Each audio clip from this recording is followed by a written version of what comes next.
A spokesperson for Vice President Mike Pence said it was not a mistake for Pence to forego wearing a mask at the Mayo Clinic.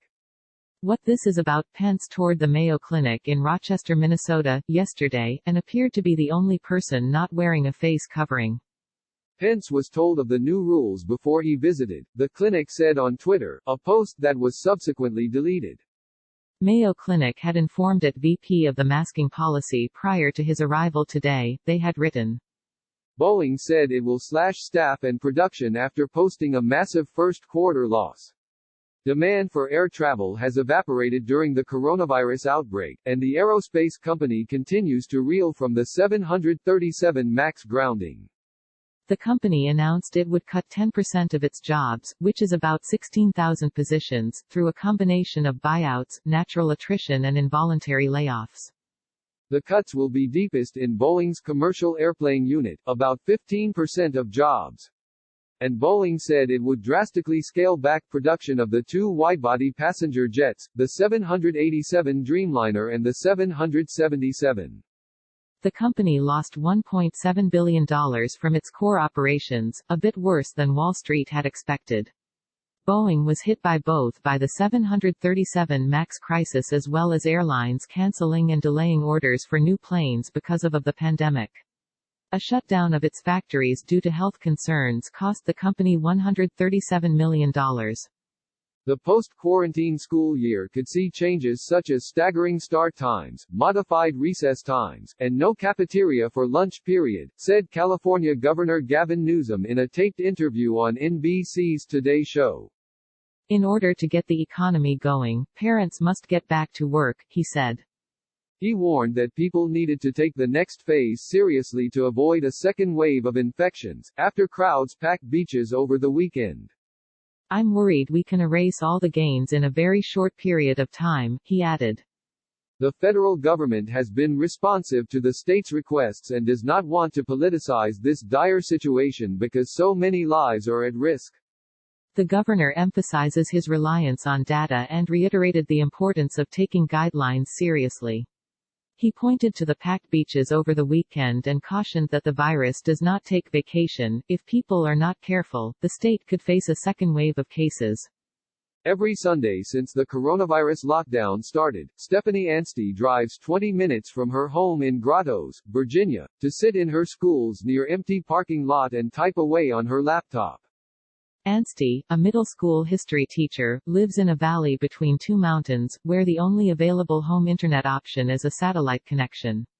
Her emails can take 30 seconds to load, only to quit mid-message. She can't even open files on Google Drive, let alone upload lesson modules or get on a Zoom call with colleagues. You just have to plan, Anstey said. It's not a Monday through Friday job anymore. So Anstey's new office is in her car in the corner of the parking lot where the Wi-Fi signal is strongest. She comes here when she needs to upload instructional videos, answer emails from students and parents or participate in the occasional video conferencing call. It's not ideal, she says, but using her slow internet at home is even more frustrating. Anstey's predicament casts a new light on a long-standing digital divide that is being made even starker by the coronavirus pandemic. More than 18 million Americans, about 5.6% of the U.S. population, lack access to high-speed internet, according to the Federal Communications Commission. Many technology experts dispute the agency's figures. The company Broadband now says the real number is more than double that. Pockets of poor connectivity can be found in both small towns and cities, particularly in low-income urban areas. But those living in rural areas and tribal lands are especially likely to have slower speeds, spottier coverage and fewer internet service providers to choose from, forcing people like Anstey to travel to cafes, libraries and parking lots for a reliable connection. Read more. General Electric's turnaround has been disrupted by the coronavirus pandemic. The conglomerate said Wednesday it burned through $2.2 billion of cash during the first quarter as its jet engine business got slammed by a rapid decline in global commercial aviation demand in March. GE estimated the health crisis wiped out about $900 million of its earnings and hit free cash flow by around $1 billion. Before the crisis, GE was enjoying a comeback driven by efforts to slim down its portfolio, clean up its balance sheet and generate free cash flow by improving its operations. Even GE's critics credited Culp with saving the company from disaster. Yet GE's industrial free cash flow burn rate nearly doubled during the first quarter as the pandemic struck. Its adjusted profit dropped by a deeper than feared 62%.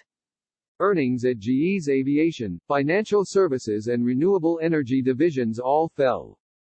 GE Power swung to a loss of $129 million. The only division to grow its bottom line was GE Healthcare, which makes MRI machines, CT scans and other medical equipment.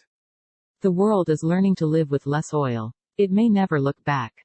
The coronavirus pandemic has destroyed demand for gasoline and jet fuel as billions of people stay home, and there's no guarantee it will ever fully recover despite rock-bottom prices. The oil industry is bracing for the effects of the crisis to linger. Employees keep working from home. International travel stays scarce, and citizens in once polluted cities, having become accustomed to blue skies, demand tougher emissions controls. Such changes would come on top of a push for investors to dump oil assets that had been gaining momentum before the recent price crash. Sustainable energy investments, by comparison, appear to have held up relatively well despite stock market volatility. This could mean that global demand never returns to its 2019 record high, a scary prospect for oil companies and their employees from Texas to Western Europe, and countries such as Russia, Nigeria or Iraq that depend heavily on selling crude. The threat of a second wave of infections in the fall also looms for producers. Prices have already plunged to their lowest levels in decades as producers grapple with excess supply and the worst demand shock in history. Before the pandemic, analysts predicted that the peak in oil demand would occur around 2040 due to the rise of electric cars, increased energy efficiency and a switch to alternative sources. But the coronavirus has forced many assumptions about the future of oil to be scrubbed.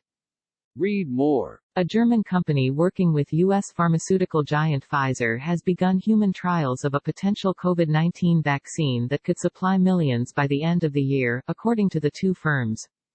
Pfizer says it will begin testing its experimental vaccine in the United States as early as next week, and says a vaccine could be ready for emergency use in the fall, The Wall Street Journal reported on Tuesday. Mainz-based BioNTech reported that the first cohort of participants had been given doses of the potential vaccine, BNT162, in a Phase 1/2 clinical study in Germany. No information on the results is currently available. BioNTech said around 200 healthy volunteers aged 18 to 55 years old would be given doses ranging from 1 microgram to 100 micrograms to find the optimal dose for further studies. In addition, the safety and immunogenicity of the vaccine will be investigated, added the biotech company. Pfizer and BioNTech plan to initiate trials for BNT162 in the U.S. on regulatory approval, expected shortly, the statement said. The German Federal Institute for Vaccines and Biomedical Drugs approved the trial, the country's first clinical trial for a vaccine against COVID-19, on April 22. The two companies plan to jointly conduct clinical trials for the COVID-19 vaccine candidates initially in Europe and the U.S., across multiple research sites, Pfizer announced in its first quarter report, published online Tuesday. Pfizer isn't the only group with a potential COVID-19 vaccine in the works.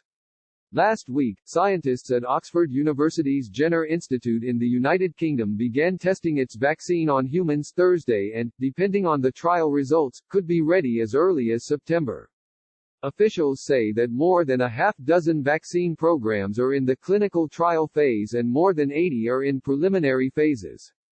The Southern California city of Newport Beach voted on Tuesday in a city council meeting to keep its beaches open. But additional reinforcements will enforce social distancing to protect against the coronavirus pandemic. An ordinance was proposed to close the city's beaches for the next 3 weekends to avoid the overcrowding seen this past weekend, but council members did not end up voting directly on the agenda items during the meeting. Instead, Councilman Kevin Muldoon made an alternate motion to deny the item, which passed on a 5-2 vote, according to the city's public information manager. Greater police and lifeguard presence will actively enforce social distancing. The majority of the city's council members expressed a strong desire to keep most public beaches, parks and open spaces accessible for the mental health and physical well-being of residents, according to a statement. The vote comes as many states prepare to begin loosening restrictions and phase out stay-at-home orders. California has begun allowing scheduled surgeries, but does not have an end date for its orders. Read the full story here.